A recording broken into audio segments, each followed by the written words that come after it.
حضرتك فين حاليا؟ في البيت عند حضرتك ولا عند دكتور نبيل ولا انا بنزل في التجمع الخامس، مأجرة شقة لمدة كام شهر لحد ما بيتي يخلص، اللي هو بيت الملك واقعد فيه.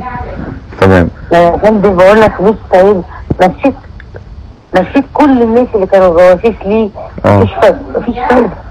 بيقول لي كلام منكر جدا عن صحابي وزي ما قلت لك مفيش انسان ما طلعوش بيبص لي ويعكسني، وحاجه قله ادب. هو بيوصل لها ازاي يا دكتور في ظل انها مثلا يعني لما بتغير التليفونات مثلا، وهي بتغير التليفونات كل كام شهر انا عارف، طيب بيوصل لها ازاي؟ عن طريق بنتي يا فندم. هو مسستم البنت ومكرهها فيا وفي ابوها وفي اختها. طب اخر تهديد كان امتى واتعاملت معاه ازاي يا هانم؟ اخر تهديد كان من ساعه.